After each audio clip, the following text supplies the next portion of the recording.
3 Samuel. Waktu itu Absalom, putra Daud, memberontak. Maka datanglah seseorang kepada Daud, katanya, "Hati orang Israel telah condong kepada Absalom."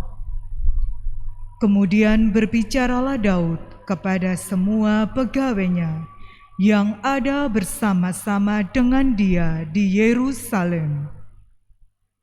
"Bersiaplah, marilah kita melarikan diri. Jangan sampai kita tidak dapat luput dari tangan Absalom.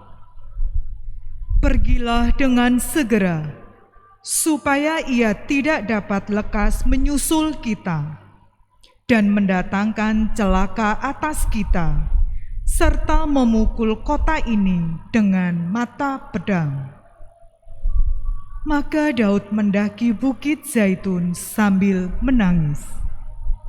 Ia mengenakan selubung kepala dan ia berjalan dengan tidak berkasut. Juga seluruh rakyat yang bersama-sama dengan dia, masing-masing mengenakan selubung kepala, dan mereka mendaki sambil menangis. Ketika Raja Daud sampai ke Bahurim, keluarlah dari sana seorang dari kaum keluarga Saul. Ia bernama Simei bin Gera. Sambil mendekati raja, ia terus-menerus mengutuk. Daud dan semua pegawainya ia lempari dengan batu. Walaupun segenap tentara dan semua pahlawan berjalan di kiri kanannya. Beginilah perkataan Simei pada waktu itu mengutuk. "Enyahlah, enyahlah, engkau penumpah darah orang Dursila. Tuhan telah membalas kepadamu segala darah keluarga Saul, yang engkau gantikan menjadi raja. Tuhan kini menyerahkan kedudukan raja kepada anakmu Absalom. Sungguh, engkau sekarang dirundung malang, karena engkau seorang penumpah darah." Lalu berkatalah Abisai anak Seruya kepada raja, "Mengapa bangkai anjing ini mengutuki tuanku raja? Izinkanlah aku menyeberang dan memenggal kepalanya." Tetapi kata raja, "Tak usahlah campur tangan, hai anak Seruya. Biarlah ia mengutuk. Sebab apabila Tuhan bersabda kepadanya, 'Kutukilah Daud,' siapakah yang akan bertanya, 'Mengapa engkau berbuat demikian?' Kata Daud pula kepada Abisai dan kepada semua pegawainya, 'Sedangkan anak kandungku saja ingin mencabut nyawaku, apalagi si orang Benyamin ini. Biarkanlah dia, dan biarlah ia mengutuk. Sebab Tuhanlah yang telah bersabda kepadanya demikian. Mungkin Tuhan akan memperhatikan kesengsaraanku ini, dan Tuhan membalasku dengan semua yang baik, sebagai ganti kutuk orang itu pada hari ini." Demikianlah Daud melanjutkan perjalanan bersama orang-orangnya. Demikianlah sabda Tuhan. Syukur kepada Allah. Mazmur tanggapan, refren. Bangkitlah ya Tuhan, selamatkanlah aku.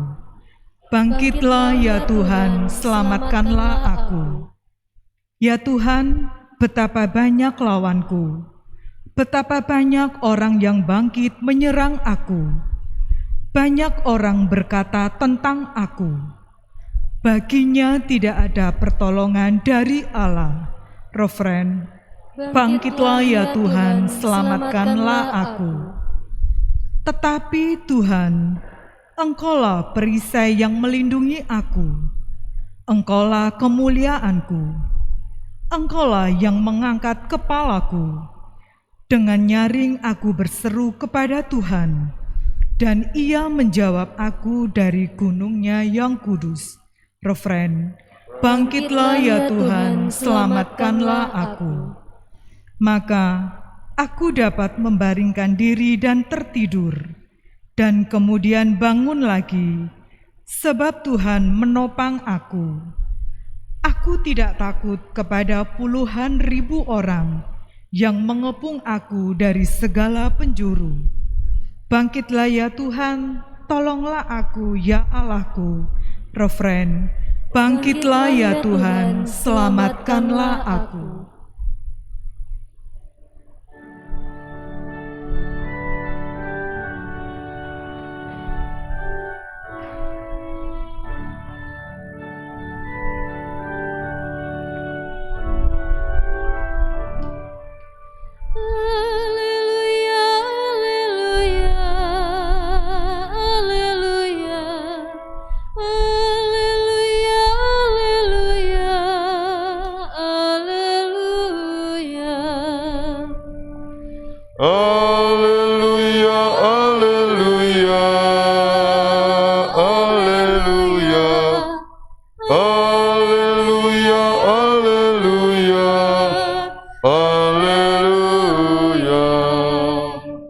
Seorang nabi besar telah muncul di tengah kita, dan Allah mengunjungi umat-Nya.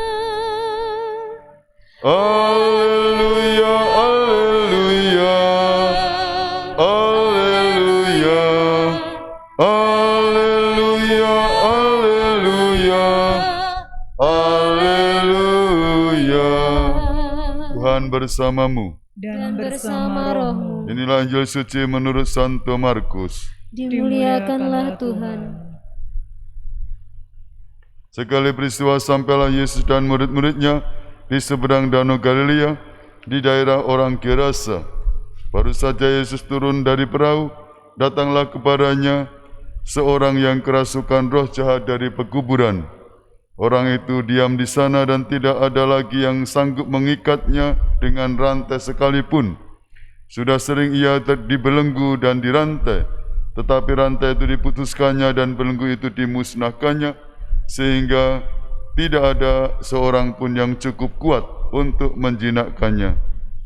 Siang malam ia berkeliaran di pekuburan dan di bukit-bukit sambil berteriak-teriak dan memukuli diri dengan batu. Ketika melihat Yesus dari jauh, berlarilah ia mendapatkannya.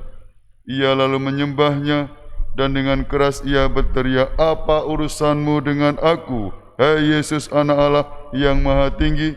Demi Allah, jangan siksa aku." Karena sebelumnya Yesus mengatakan kepadanya, "Hai engkau roh jahat, keluarlah dari orang ini." Kemudian Yesus bertanya kepada orang itu, "Siapa namamu?"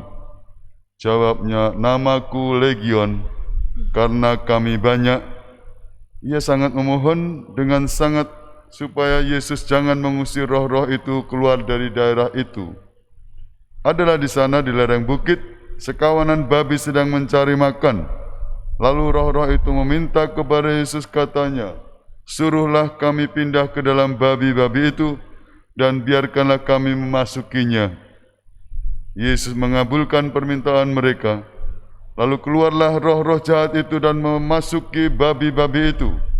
Maka kawanan babi yang kira-kira 2.000 jumlahnya itu terjun dari tepi jurang ke dalam danau dan mati lemas di dalamnya. Maka larilah penjaga-penjaga babi itu. Mereka menceritakan hal itu di kota dan di kampung-kampung sekitarnya. Lalu keluarlah orang untuk melihat apa yang telah terjadi.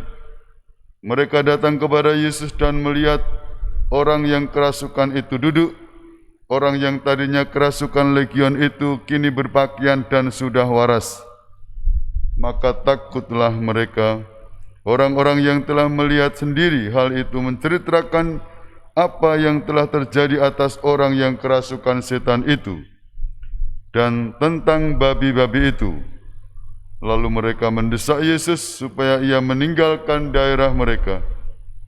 Pada waktu Yesus naik lagi ke dalam perahu, orang yang tadinya kerasukan setan itu meminta supaya ia diperkenankan menyertai Yesus.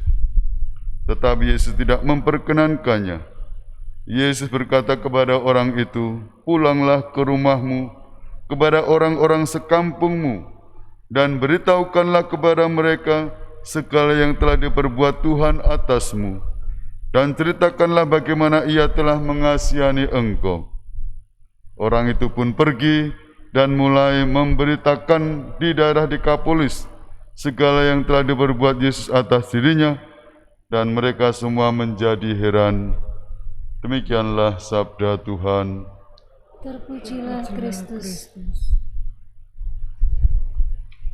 Kisah perjumpaan Yesus dengan orang yang kerasukan legion membawa keheranan banyak orang yang diakhiri dengan perutusan bagi orang yang sudah disembuhkan, dibebaskan dari legion, sekelompok setan yang memasuki dia untuk kembali ke kampungnya dan memberitakan kabar sukacita. Betapa pentingnya bagi kita yang sudah disembuhkan, diselamatkan, mewatakan cinta yang Tuhan yang luar biasa kepada entah itu dari keluarga kita atau diri kita sendiri.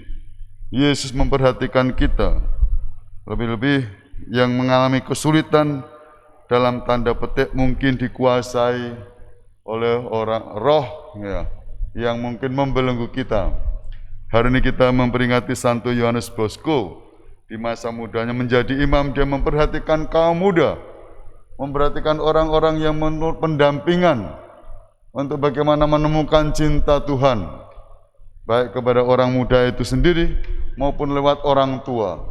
Kita mohon rahmat agar orang tua dan juga kaum muda mengalami cinta Tuhan sehingga hidup mereka bahagia. Cinta itu menggerakkan banyak pribadi untuk berbuat kebaikan kepada sesama.